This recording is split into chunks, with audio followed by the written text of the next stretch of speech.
게 제일 좋은 게 그거잖아요. 세무사 직업이 좋은 이유. 네. 그런 취미 생활을 할 수 있다. 아 그래요? 아니 제가 직장인들 못 하잖아요. 그런 건 있는 것 같아요. 와이프가 저기 치과 갈 일이 생겼는데 원래 거기서 했다고 남포동까지 가야 된다 하더라고. 그래서 남포동에 치과를 갔어요. 치과를 이제 운전해 준다고 좀 갔다가 그 밑에 보니까 그게 있더라고. 콩밭에가 있더라고. 콩밭에 아시죠? 음식점. 콩밭에라고 제가 대학교 1학년 때 엄청 인기 있었던 음식점이 있었는데 그게 거기 있더라고. 그래서 와이프한테 저희 와이프는 울산 사람이거든요. 그래 여기 되게 나 대학 때 많이 갔던 데 한번 가자. 갔어. 갔는데 아니나 다를까 되게 맛있어. 그래서 대학 때 친구들 생각이 나가지고 콩밭에 그 간판 사진을 찍어서 단체 카톡에 올렸어. 그랬더니 답변이 저는 야 명호야 콩밭에 그립네 한번 다시 가보고 싶다 이런 답변을 기대했는데 야 세무사 좋네. 지금 이 시간에 시간이 나오고 키무사 이러는 거야. 키무사를 야 그만큼 돈도 안 돼.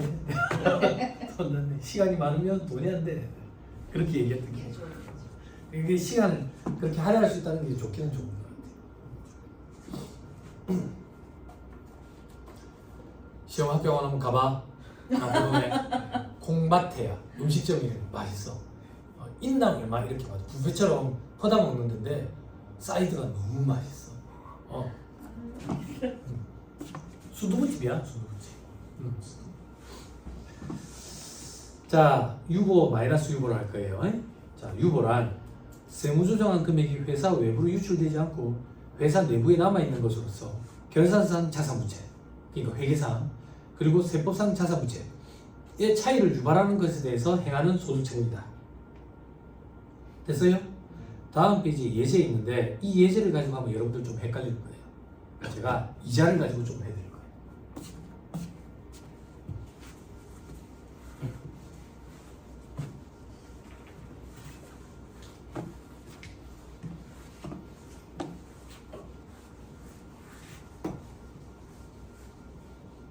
자, 여윳돈이 있어가지고 친구한테 돈을 한 10억 빌려준다고 볼게요. 이자는 1년 빌려주고 10% 받기로 했어요. 그러면 이자 얼마냐? 1억이지, 그지? 그지? 그럼 이자만 가지고 분개를 안 끊어볼게. 돈 빌려주는 거 이런 거는 대여금 분개 생략하고요. 근데 문제가 뭐냐면 돈을 언제 빌려주는데 X 1년도 초에 빌려주는 게 아니라 X 1년도 7월 1일에 빌려준다고. 그래서 다음 문도 6월 30일에 원금을 회수하고 이자는 원금 회수할 때 같이 받기로 했대. 같이 받기로 했대. 됐어요? 네. 자, 회계처리를 할게. 회계상 회계처리 어떻게 하는데 이자라는 수익은 6월 30일에 1억 원이라는 이자 수익이 한 번에 빵 발생하는 게 아니지. 돈을 빌려줬기 때문에 매일매일 이자가 쌓인 거지. 그지? 그래서 보호계약 말시점 X년도 말시점에 우리는 발생주에 따라서 회계처리를 해야지. 어떻게? 5천만 원 이자 수익을 인식해야 된다.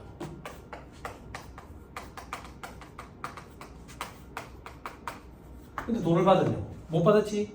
그래서 미수이자를 계산하는 거지.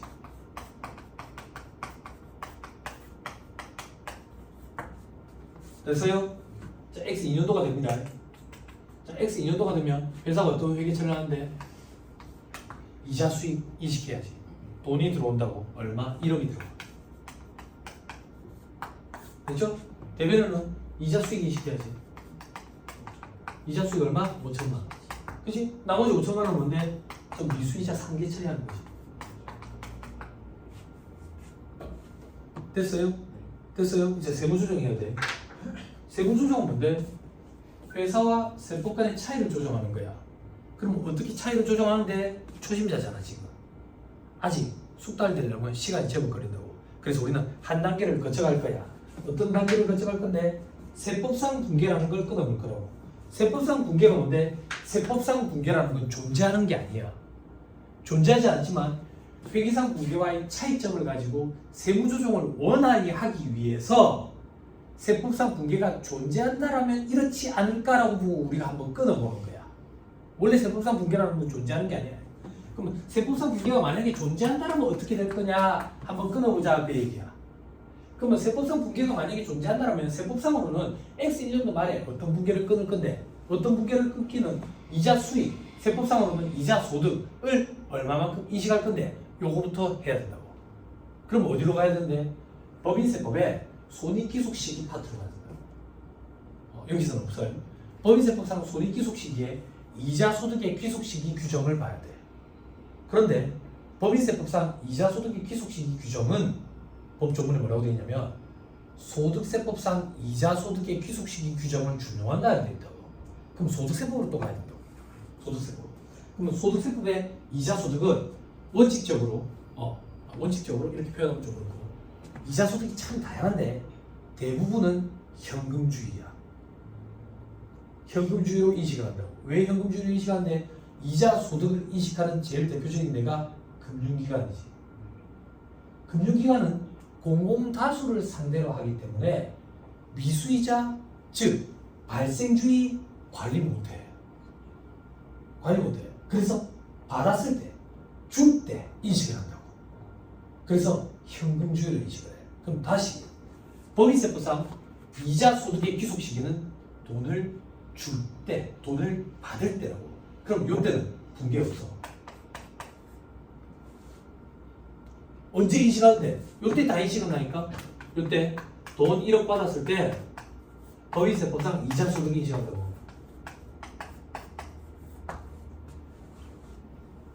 됐어요? 그럼 세부조정을 한번 해보자.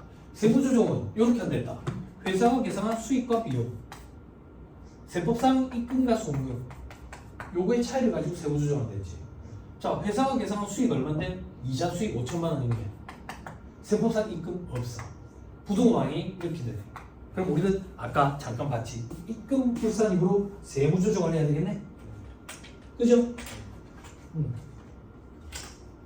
그렇죠? 자, 입금 불산입으로 세무조정해야 되겠다.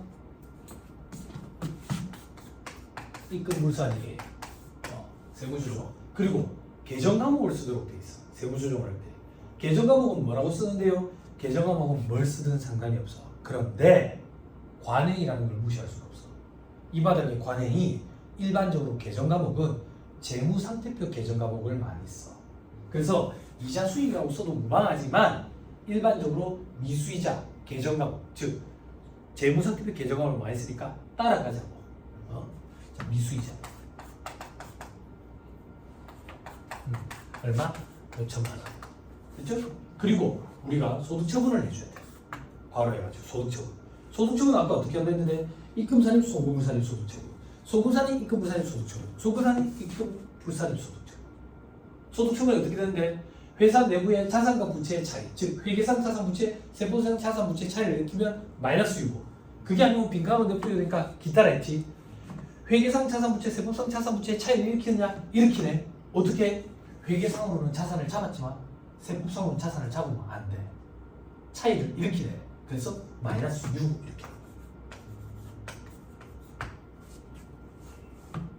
이게 세무조정을 한다라고 표현하는 거예요. 우리가 소득 처분까지 하는 거. 됐죠? 자, X 2년도가 됐어요. 다음 연도에 또 세무조정을 해보자.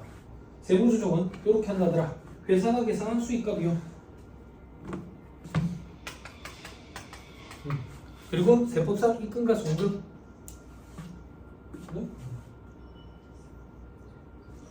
자, 입금과 송금. 자, 회사가 계산한 수익 얼마인데? 5천만 원. 세법상 입금 얼마인데? 1억. 자, 부동산이 이렇게 되네. 입금 산입으로 세무조정해야 되겠네. 그죠? 입금 산입으로 세무조정해야 되겠네. 자, 입금 산입으로 세무조정해야 되겠네. 또 미수이자 얼마? 5천만 원. 입금 산입 송금을 사용해서 올 수 있는 소득 처분 세 가지. 돈이 밖으로 빠져나가기 있느냐? 사회 유출. 돈 차이가 없어. 차이가 있어야만 빠져나가지. 차이가 없어요. 그러면 회사 내부에 차이가 남아서 자산과 부채, 즉 회계상 자산 부채, 세법상 자산 부채의 차이를 일으키냐? 일으키네. 회사는 미수이자는 자산을 없앴는데 세법상은 없애면 안 되네. 그래서 유무 이렇게 합니다.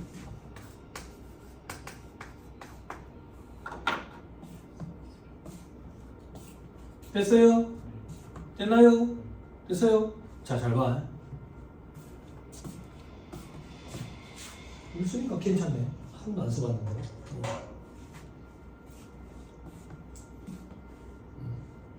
가만 보니까 X 1년도에 입금 불산입금 빼는 세무조정이잖아요. 마이너스 6번. 다음 년도 입금 산입 더하는 세무조정이잖아요. 유보. 미수이자 계정금은 또 똑같고. 가만 보니까 작년에 입금 불산입 마이너스 유보라는 세무조정이 다음 연도에 플러스 유보라는 세무조정으로서 효과가 퉁쳐져서 상쇄돼 버렸네. 소멸해 버렸네. 뭐가 소멸했는데?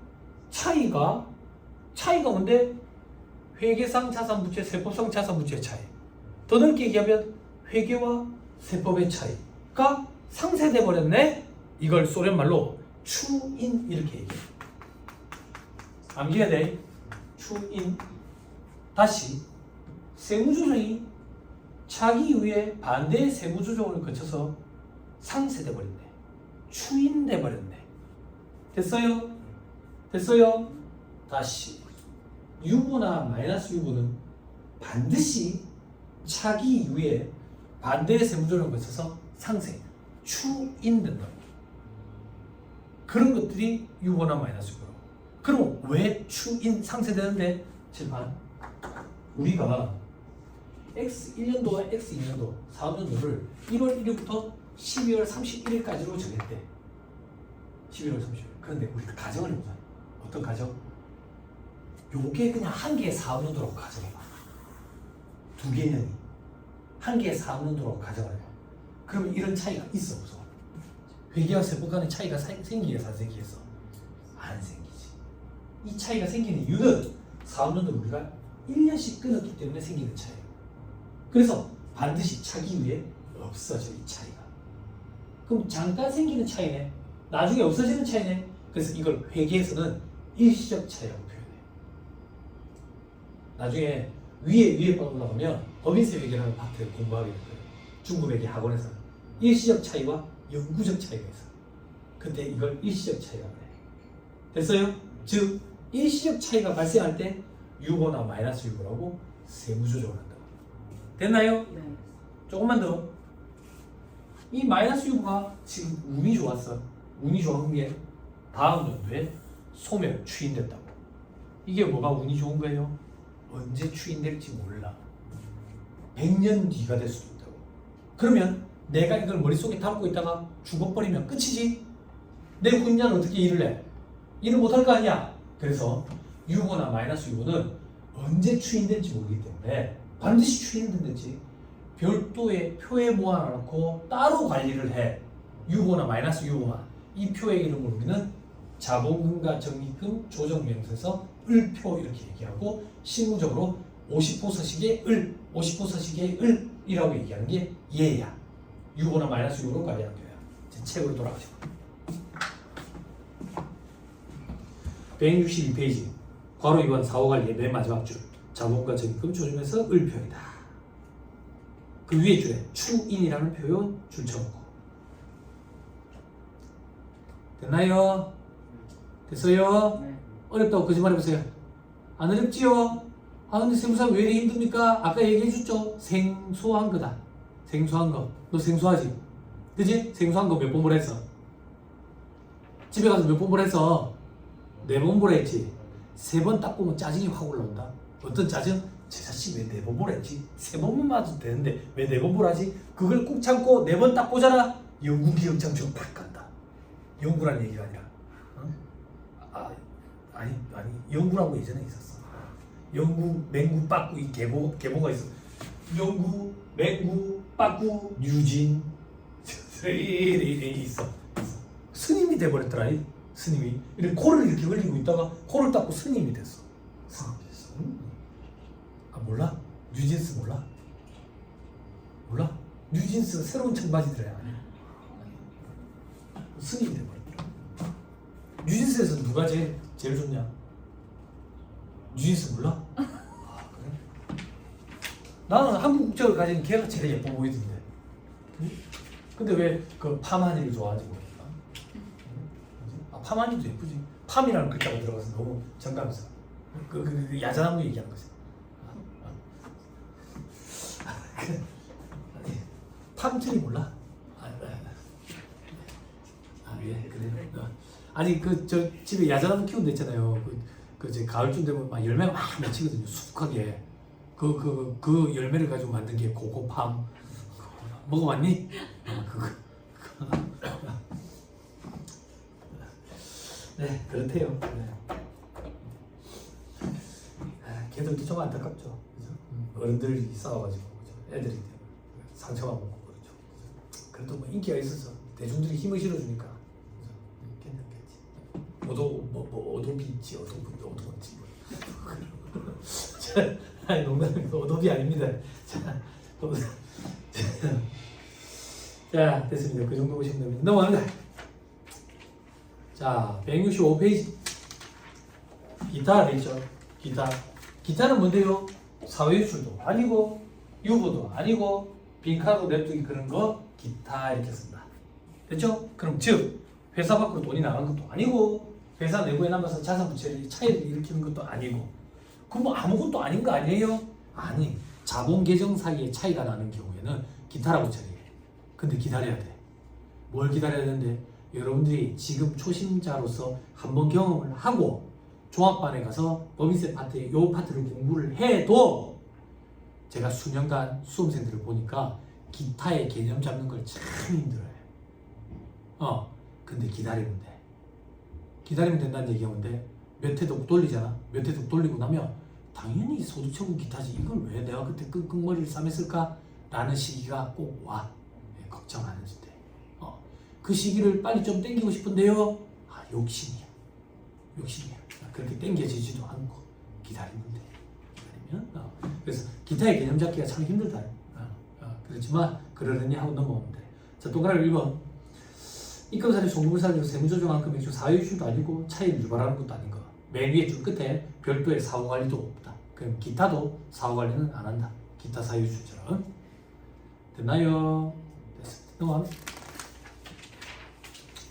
다음 페이지. 세무조정, 소득처분과 세무조정 계산서. 관계는 작성 단계를 설명하면 다음과 같다 돼 있죠? 그죠? 작성 단계가 아주 잘 돼 있네요. 그죠? 넘어갑니다. 자, 소득금액 조정학교 별지 15서식이 돼 있죠? 그죠? 요 바닥에 보면 15서식 이런 용어를 암기하는 친구들이 있어요. 왜 암기하냐고 물어보면 말을 돌려서 얘기하는데 꼭 이 15서식이라는 용어를 암기하고 있으면 유식해 보인다는 착각을 해요. 유식한 사람은 빨리 합격하는 사람이지 이 서식이 제목을 암기하는 사람이 아니에요. 실무적으로는 15서식이라는 표현을 써요. 언니한테 나중에 물어봐. 근데 왜 15서식이라는 용어를 쓰냐면 소득금액 조정 학계표 서식의 용어가 길다 보니까 15서식 이렇게 표현하는 거지 15서식, 55서식을 이 용어를 알고 있다고 해서 유식해 보이는 건 아니에요. 무슨 말인지 이해했죠? 그리고 우리 시험에 15서식, 55서식 작성하시오 이렇게 안 나와요. 소득금액 조정 학계표를 작성하시오. 자본가치 현금 조정에서 을표를 작성하시오. 이렇게 등장하지. 됐죠?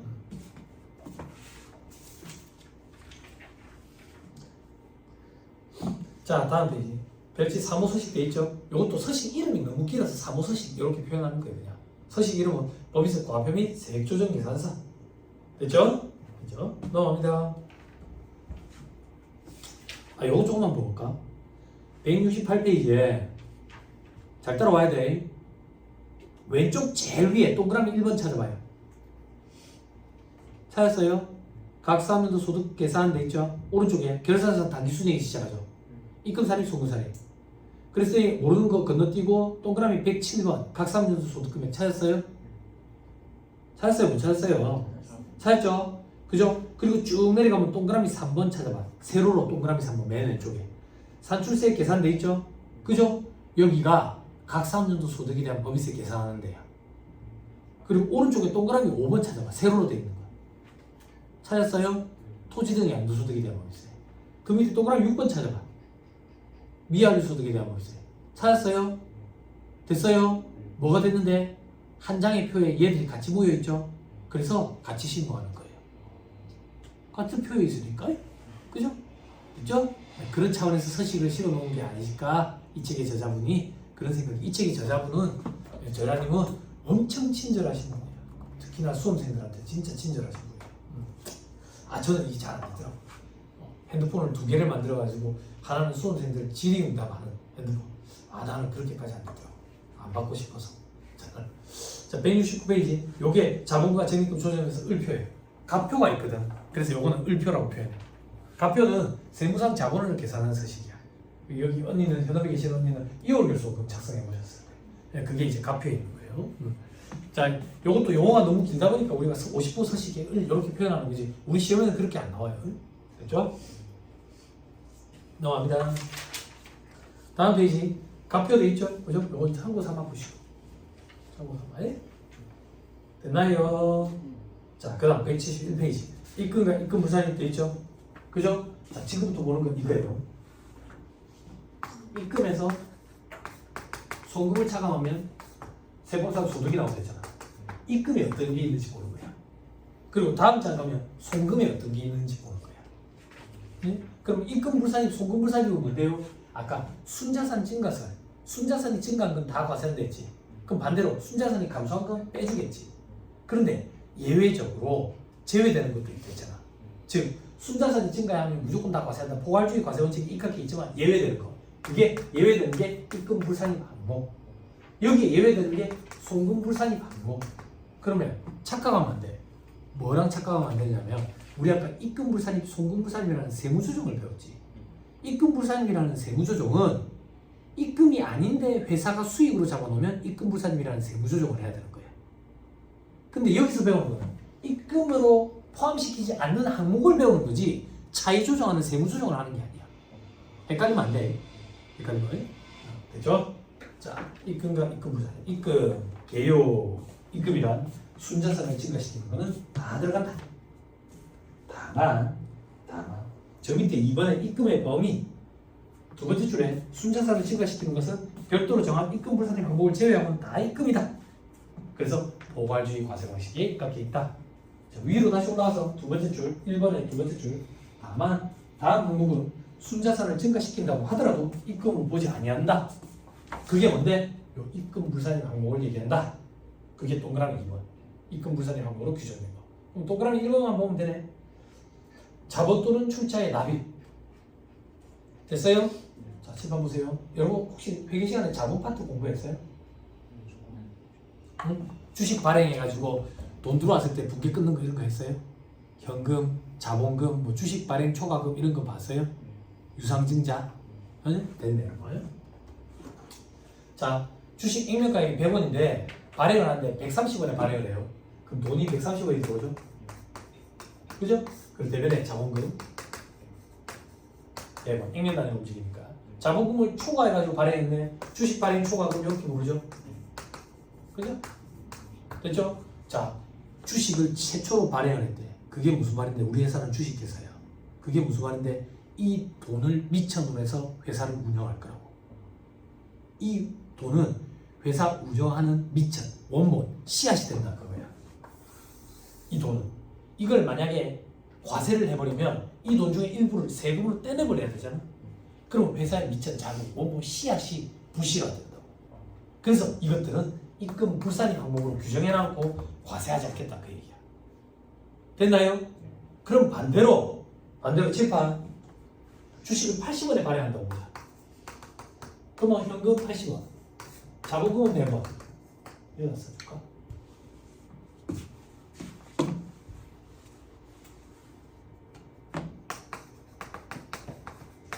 자본금 100원. 둘이 차이 나는 건 주식 할인 발행 자금이지. 그죠? 얘는 반대로 송금 불산입 항목일 거야. 그래야지 바보가 맞지. 입금 불산입 항목, 송금 불산입 항목. 예습 차원에서 확인하는 거죠. 자,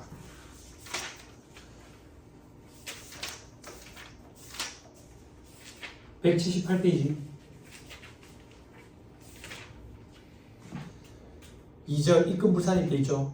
2번에 입금 불산입 범위에 표에 괄호 1번에 오른쪽 동그라미 1번 주식 발행 액면 초과액 입금 불산입 항목. 됐죠?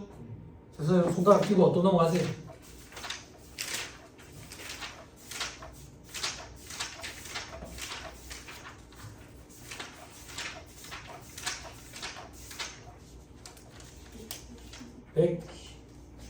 먼저 찾으시면 얘기 좀 해주세요.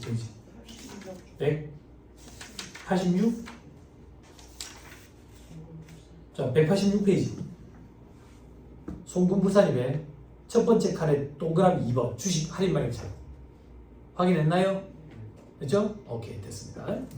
그래서 입금불산입 항목, 송금불산입 항목을 지금부터 공부하는 거지 입금불산입 세무조정할 건 아니다. 송금불산입 세무조정할 건 아니다. 입금불산입 항목인데 회사가 입금으로 처리해놨다. 그러면 입금불산입 세무조정을 해야지. 송금불산입 항목인데 회사가 비용 처리를 했다. 그러면 송금불산입 세무조정을 해야 되는 거지. 근데 비용 처리를 안 했다. 그럼 송금불산입이라는 세무조정이 나타나지 않겠지. 그지? 됐죠? 다시 돌아가서 171페이지, 172페이지. 자, 표에 보니까 이런 것들이 있다. 자, 대충 보자. 2.1에 사업수익금액. 음령 들어간 거에 괄호 안에 뭐라고 돼 있어요? 음령 들어간 거에 괄호 안에 뭐라고 돼 있어요? 매출액. 됐죠?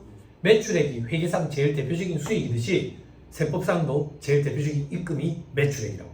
근데 뭘 뺀다고 돼 있어 지금? 애들이 또 할인 또 환입. 회계 시간에 이거 공부했죠? 매출 애누리, 매출 할인, 매출 환입을 차감한 순 매출액만 손익계산서상 매출액이 들어간댔죠. 회계 시간에 공부했죠? 그죠? 세법도 입장이 똑같다고. 순 매출액이 들어간다고. 회계에서 뭔가 차감할 걸 차감한 후의 금액은 순자를 붙여요. 영어로는 네팅한 후의 금액 그래서 n자를 붙이고요. 순 매출액. 여러분들 순실현 가능가치 공부했어요? 순실현 가능가치? 순실현 가능가치. net realized value 했어요? 요것도 네팅했다 그 얘기예요. realized value에 실현 가능가치에다가 네팅했다 부대비용 차감해서.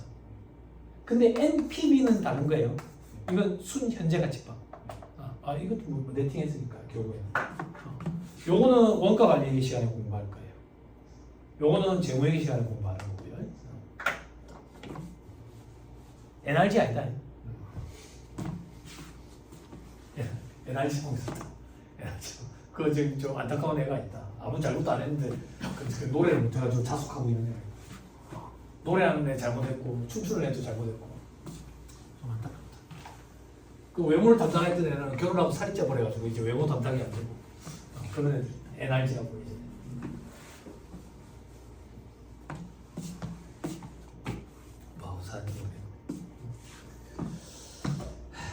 자, 그다음 자산의 양도금액 되죠. 자산을 양도하면 입금입니다. 됐죠?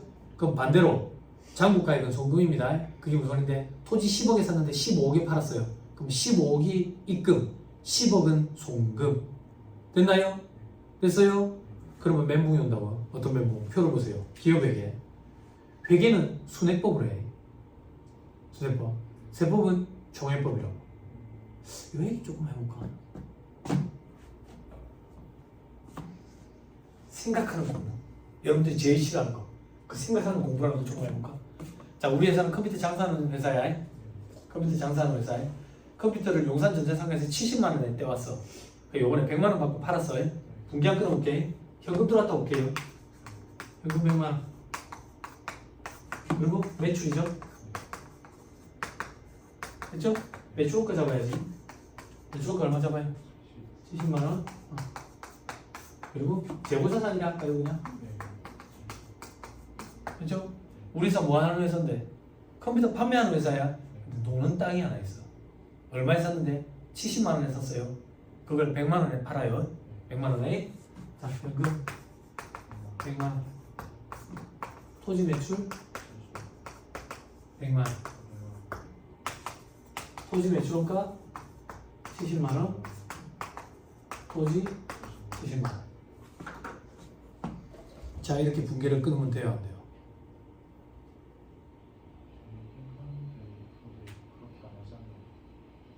하면 돼요, 안 돼요? 이런 분계를 본 적이 있어요, 없어요? 본 적 없죠? 여러분들이 보는 분계는 뭐죠? 이거 100만 원. 토지 70만 원, 처분 이익 30만 원. 됐죠? 됐나요? 여러분들 나중에 위에 방법을 공부하실 건데 회계 개념체계, 재무회계 이론의 유형자산은 순액으로 이익을 인식하도록 되어 있어요. 그래서 이런 분계는 틀린 분계예요. 선택권이 아니라 이렇게 하면 안 되는 거예요. 안 되는 거예요. 근데 수험생들이 이런 거 질문하면 답변을 못 하더라고요. 이런 시험이 잘 안 나오니까 등하시해서 그래요. 근데 나중에 이제 2차 시험 임박하면 갑자기 의문이 드는가 봐. 애들 물어온다고. 그러면 너 정신 차려 시험 보러 들어가야 되는데 지금 이런 걸 왜 궁금해? 그냥 해. 그냥 하는 거지. 그럼 이거 의문 합격과 동시에 의문이 다 풀려. 합격하고 나면 질문하러 안 와. 의문이 풀렸겠지. 계속 모르는 사람들이 있나? 안 돼. 이렇게 하면 안 돼. 유형자산. 그래서 네팅한 처분 이익으로 바로 인식하고 이걸 순회법이라고 표현해. 근데 회계에서 세법에서는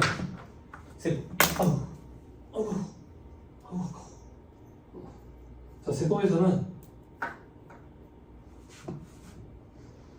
세법에서는 얘가 입금이라고, 얘가 송금이라고. 그럼 즉 네팅하면 30원만 과세가 되겠죠. 입금에서 송금 차감하니까. 그럼 결론적으로 똑같은 거 아닙니까? 근데 시험에 문제를 위한 문제로 출제 교수님들이 이렇게 출제. 다음 보기 중에서 입금 항목을 계산하시오. 그럼 입금 항목을 계산하면 30원을 넣으면 안 되고 100원을 넣어야 돼. 100원을 넣어야 돼. 그게 양도가액을 입금으로 하는지 알고 있는지 물어보고 싶으신 거거든. 출제 교수님들이. 그래서 회계랑 조금 다르다라는 걸 알고 계셔야 돼. 자, 밑에 2.3에 자산의 평가손익 돼 있죠? 그죠? 이 정도만 보세요. 원칙. 자산의 평가손익은 실현되지 않은 손익이므로 인정 안 된다. 아까 했죠? 그죠? 제가 이거 강의할 때 농담삼아 제일 많이 하는 게 이게 뭐예요? 주식. 주식으로 돈을 벌어. 오늘 상한가 맞았어. 그럼 어떻게 하지? 친구들 다 불러 모으지. 술 사먹이지. 친구들이 그러지. 알고 나 얻어먹자. 왜 얻어먹는데? 나 오늘 상한가 맞았다. 그러면 친구들이 와 축하한다 박수 쳐줘놓고 집에 와서 지금 멍청한 놈. 왜 멍청한 놈인데? 내일 하한가 맞을 거거든. 그게 세법의 입장이에요. 실현이 안 됐잖아. 인식 안 한다 이거야. 그러면 어떤 것들이 있는데 여러분들 회계 시간에 자산 재평가라고 표현하면 안 돼. 예전에 자산 재평가법이라는 게 있었거든. 그거랑 헷갈리면 안 돼. 재평가 임여금 처리했었죠. 유형자산 평가해가지고, 그죠? 요거까지 했는지 모르겠다. 적폐학에서 어느 정도까지 했는지 모르겠는데 유형자산을 최초 인식하면 원가 모형과 재평가 모형 중에 하나를 선택해서 분류별로 적용하도록 되어 있어요. 재평가 모형을 선택을 하면 이제 재평가를 하는 거예요. 재평가. 그럼 원가 모형은 어떤 일인데? 원가 모형은 내가 100억짜리 토지를 하나 샀어. 계속 100억으로 달아놓는 거야, 장부에. 재평가 모형은 이런 거야. 100억짜리 하는 토지를 샀어. 근데 우리에게 일어나지 않는 일 있잖아. 우리에게 어떤 일이 안 일어나는데 이게 120억이 된 거야. 기분이 20억만큼 기분이 좋네? 기분이 좋네? 이걸 분계 처리하는 거지. 토지에 20억 가산하고 재평가 임여금 처리하는 거지. 재평가 임여금 20억 처리하고 이거는 손익계산서에 기타 포괄 손익에다가 넣고 재무상태표상 기타 포괄 손익 누계에다가 갖다 집어넣지. 그렇게까지도 했어요? 그렇게까지는 아직 안 했어요? 우리에게 일어난 일은 뭔데? 우리에게 일어난 일은 이게 70억을 본박수 치지.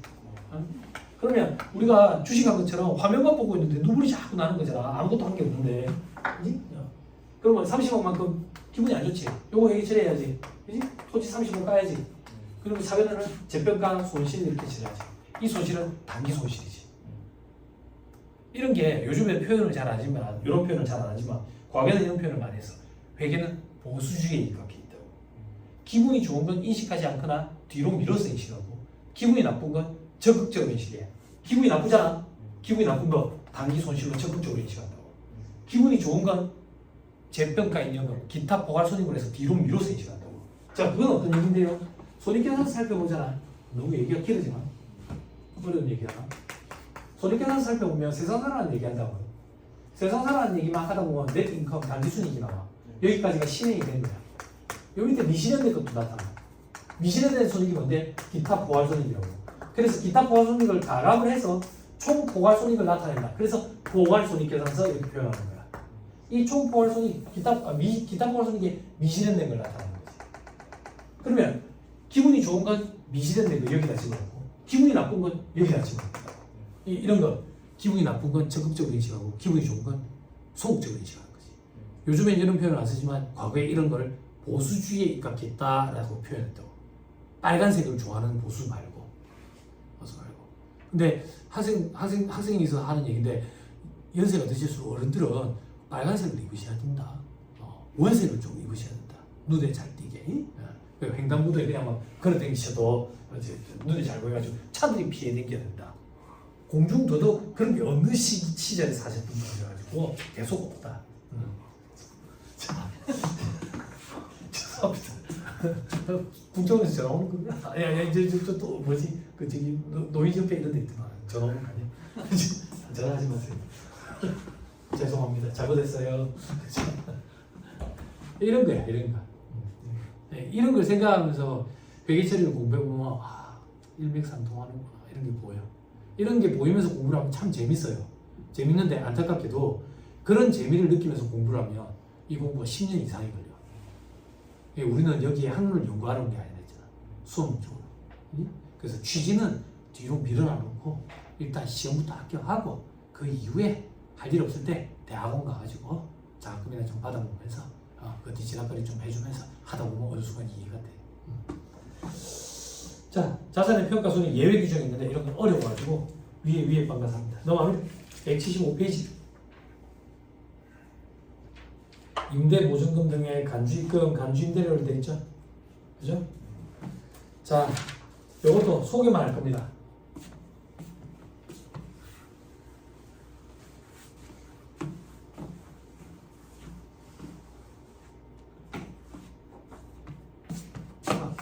간주임대료. 되네.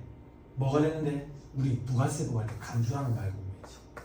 간주, 의제. 그래서 책에 따라서 실무서적에는 의제 입금이 돼 있거든. 의제 입금 중에 하나가 임대료로 돼 있다고. 그러면 간주임대료, 임대료로 간주하겠다 그 얘기야. 그러니까 임대료로 간주하면 뭘 어찌하겠다는 얘기인데 과세하겠다는 얘기라니까. 그럼 왜 간주라는 표현을 썼는데 우리가 상식적으로 생각할 때는 임대료가 아닌가 봐. 그렇지? 그 세법에 의해서 임대료로 간주해서 과세를 하는데 이게 부가가치세법에도 간주임대료 규정이 있고 소득세법에도 간주임대료 규정이 있는데 법인세법 간주임대료 규정은 부가가치세법상 간주임대료 규정과 조금 취지가 달라. 취지를 설명하기 위해서 산식을 조금만 보여줄게. 산식 암기할 필요 없어요. 안 해도 되나요? 시험 칠 때까지만 암기하면 돼. 아직 구체적으로 공부도 안 할 거야. 위에 방만 할 거야. 자, 법인세법상 간주임대료 계산한 산식. 이렇게 생겼어요. 임대 보증금 하나. 보증금 적수에서 건설비 적수 차감해. 여기다가 정기예금 이자율 하라고요.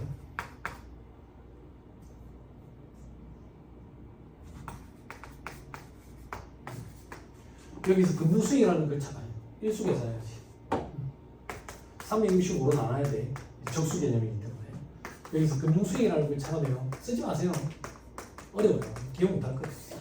첫 번째, 수입이자 할인율.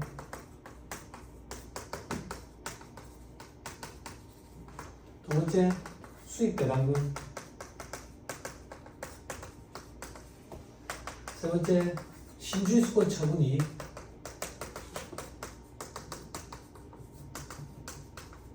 네 번째, 유가증권 처분 손익. 어려워. 이런 거 들어요. 이거는 처분이 이익만 들어가고 이거는 손익이 네팅 되거든. 이런 거 들어요. 이런 건 위에 올라가서 공부할 거고 취지를 조금만 보여드리면 법인세법상 간주임대료를 계산하는 취지는 법인 부동산 투기하는 걸 막기 위한 취지야. 부동산 투기. 그럼 뭐 어떤 투기를 얘기하는 건데 우리 흔히 말하는 갭 투자 있잖아. 갭 투자. 집을 하나 대출 이빠이 사가지고 이빠이 껴가지고 사는 거야. 10억짜리 집을 대출을 8억을 끼고 사는 거야.